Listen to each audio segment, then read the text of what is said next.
नमस्कार मंडळी, सर्वांना श्री स्वामी समर्थ. स्वामी समर्थ महाराजांच्या आशीर्वादाने आजचा दिवस सगळ्यांना आनंददायी आरोग्यदायी जावो, तर हीच महाराजांच्या चरणी प्रार्थना करूया आणि आजच्या व्हिडिओला सुरुवात करूया. अतिशय सुंदर अशी पूजा झालेली आहे. सध्या आपल्या अंगणातल्या झाडांची कापणी केलेली आहे, म्हणजे छाटणी केलेली आहे. त्यामुळे फुलांचं प्रमाण जरासं कमी झालेलं आहे. पण पावसाळा आहे, पाऊस पडतोय रोज थोडा का होईना. मग छान अशी पालवी फुटायला लागलेली आहे. जिथे जिथे कट केलेली आहे झाडे, लवकरच आपलं मंदिर गजबजून जाणार आहे फुलांनी. चला पाहूया देवपूजा झाल्यानंतर आपण काय केलं ते. देवपूजा झाली की मी एक पदार्थ करायचं ठरवलं होतं, त्याचं पीठ भिजवून ठेवलं. तर 2 वाटी घेतलं मी गव्हाचं पीठ, म्हणजे छोट्या वाटी होत्या, आणि 1 वाटी घेतला रवा. त्यामध्ये कोथिंबीर पॅनवरती गरम करून घेतली, म्हणजे स्वच्छ धुवून घेतली अगोदर आणि पॅनवरती गरम करून घेतली, म्हणजे कुरकुरीत होते कोथिंबीर. तर ह्याच्या ठिकाणी तुम्ही कसुरी मेथीसुद्धा वापरू शकतात. आणि चवीनुसार मीठ घातलं. नंतर त्यामध्ये ओवा आणि जिरे हातावरती थोडंसं क्रश करून घातलं, की जेणेकरून त्यांची चव छान येते म्हणून. आणि त्यामध्ये घातलं आपण कडकडीत तेलाचं मोहन. त्यांनी ना खूप कुरकुरीत पदार्थ होतो जो आपण करणार आहे. थोडंसं लाल तिखट पण घातलं. नंतर तेल घातल्यानंतर असं छान मिक्स करून घेतलं आणि हातावर असा मुटका करून पाहिला, की जेणेकरून आपलं तेलाचं प्रमाण व्यवस्थित आहे का हे पहा. अंदाजाने तेल घेतलेलं होतं, 1 ते 1.5 पळी तेल होतं. आणि ते तेल घातल्यानंतर छान मिक्स केल्यानंतर थोडं थोडं पाणी घालून आपल्याला त्याचा घट्ट असा गोळा तयार करून घ्यायचा आहे. आपण एक वेगळ्या प्रकारची कापणी म्हणा किंवा मठरी म्हणा, ती गव्हाच्या पिठाची करणार आहोत. आपण नेहमीच मैद्याच्या पिठाचा वापर करतो, पण इथं थोडंसं आपण गव्हाचं पीठ आणि त्याचसोबत कोथिंबीर वापरून अशी मठरी केलेली आहे, किंवा कापणी म्हणू शकतो, कापणी केलेली आहे. आषाढ महिना येतो आहे लवकरच, तर आपण आषाढ महिन्यामध्ये गोड कापण्या, तिखट कापण्या करतो ना, तर त्यावेळी हा अतिशय पौष्टिक असा पदार्थ नक्की करून बघा. आणि छान आपली ही जी आपण कणिक भिजवली होती, ती भिजल्यानंतर थोडीशी मर्दून घेतलेली आहे पोळपाटावर आणि त्याचे छोटे छोटे गोळे करून घेतले. आणि नंतर त्याला थोडंसं तेल लावून प्रत्येक गोळ्यांना आपल्याला पातळ असं लाटून घ्यायची आहे. इथे आपण पिठीचा वापर अजिबात करायचा नाही.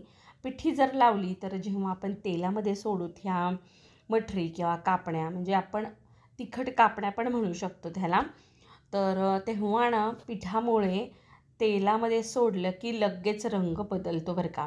त्यामुळे पीठ अजिबात लावायचं नाही आपल्याला. आणि मस्त अशी पातळ आपण सगळी चपाती किंवा त्याची पारी लाटून घेतलेली आहे. आणि मी इथे चौकोनी आकारामध्ये कट करून घेणार आहे. आपल्याला हव्या त्या आकारात आपण कट करू शकतो, पण आपल्या गोड कापण्या ज्या असतात त्या थोड्याशा त्रिकोणी असतात, म्हणून मी तिखट कापणी आहे किंवा मठरी आहे म्हणून चौकोनी कापणी कापायचा प्रयत्न केलेला आहे.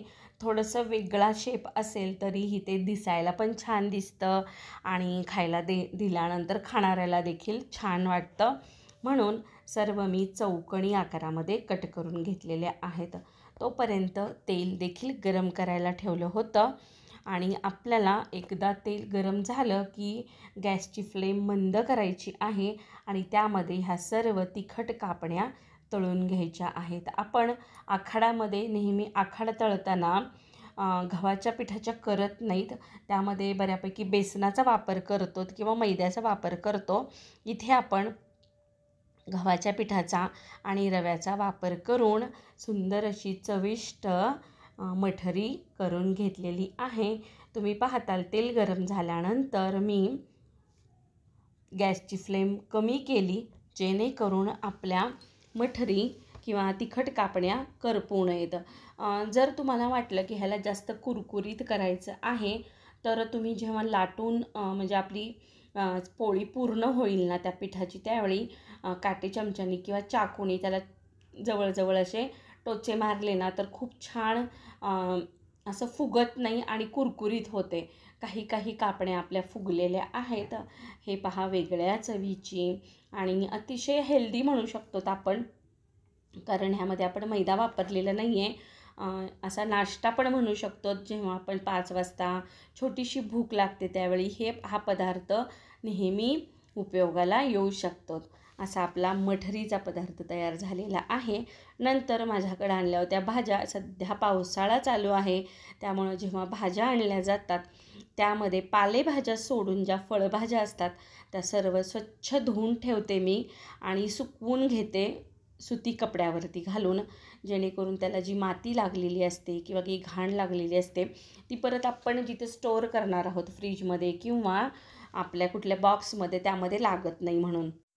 सर्व भाज्या सुकायला ठेवल्या तोपर्यंत मी भाजीची तयारी करून घेतलेली आहे. इथे आपण पालेभाजीमध्ये चुका ही भाजी आणलेली आहे ती स्वच्छ निवडून घेतली अगोदर आणि एकदा धुवून घेतली बरं का, आणि नंतर कापली आणि कापल्यानंतर म्हणजे कट केल्यानंतर पण आपल्याला परत एकदा धुवायची आहे. आपण पालेभाजीला शक्यतो ही स्टेप करत नाही, पण चुकाची भाजी जी असते त्यावेळी ही स्टेप आवश्यक करा. त्याने काय होतं, चुक्याच्या भाजीचा जो जास्तीचा आंबटपणा असतो तो पाण्यामध्ये निघून जातो. त्यामुळे चुक्याच्या भाजीसाठी ही स्टेप खूप महत्त्वाची आहे आणि ही माझ्या सासूबाईंची स्टेप आहे. सध्या आपण आमच्या सासूबाईंची फेवरेट असलेली आंबट चुका भाजी करत आहोत, त्यांना फार आवडते म्हणून. आणि कुकरमध्ये मी घालून घेतलेली आहे, त्यामध्ये तूर डाळ, त्यासोबत शेंगादाणे. आता शेंगादाणे हे ऑप्शनल आहे, तुम्ही शेंगादाण्याचं कूट देखील घालू शकता. स्वच्छ धुतलेले शेंगदाणे आणि डाळ घातल्यानंतर त्यामध्ये लागेल असं पाणी घातलं आणि कुकर लावून घेतला. तोपर्यंत आपल्या भाज्या देखील छान सुकलेल्या होत्या. मग आपण जी मिरची सर्व धुवून ठेवली होती ना, तर धुतल्यानंतर मिरचीची देठं काढायची. आपण जर मिरची जास्तीत जास्त दिवस स्टोअर करायची असेल आपल्याला आणि आपण जर धुण्याच्या अगोदर देठं काढली तर त्या देठं काढल्यानंतर मिरचीमध्ये पाणी जातं आणि ती मिरची लवकर खराब होते. त्यासाठी ही अशी स्टेप करायची आहे की अगोदर धुवून घ्यायची, सुकवून घ्यायची आणि नंतर देठं काढून ठेवायची, म्हणजे ही मिरची महिनाभर टिकते बरं का. आता हे कंटेनर जे मी ॲमेझॉनवरून मागवले होते, त्यामध्ये जे खाली ट्रेमध्ये खाली एक जाळी दिसते आहे ना, तर त्या जाळीमध्ये भाजीला जरी पाणी सुटलं तर ते पाणी भाजीला लागत नाही, जी कोणती भाजी असेल त्या भाजीला. आणि जास्तीत जास्त दिवस आपल्या फ्रीजमध्ये भाज्या छान टिकतात. हे कोणतंही पेड प्रमोशन नाही आहे, हे मी अगोदरच घेतलेलं होतं हे कंटेनर आणि मला त्याचा चांगला उपयोग झालेला आहे. म्हटलं आपल्या व्ह्युअर्ससाठी आपण ही गोष्ट शेअर करावी. तर भाजी छान शिजल्यानंतर कुकरची वाफ गेल्यानंतर घोटून घेतली. त्यामध्ये घातलं 1 चमचा ज्वारीचं पीठ. हो, आपण ज्वारीचं पीठ घातलेलं आहे. नॉर्मली आपण पालक भाजीचा गरगट्टा करताना त्यामध्ये बेसन पीठ घालतो, पण चुक्याची भाजी करताना पूर्वीच्या बायका ज्वारीचं पीठ वापरायच्या, त्याच्यामुळे चव छान येते म्हणून. छान सगळी घोटून घेतली भाजी. नंतर कढईमध्ये तेल गरम करून घेतलं, त्यामध्ये घातली मोहरी. तुम्हाला जर कढीपत्ता हवा असेल तर घालू शकतात, मी घातलेला नाही आहे.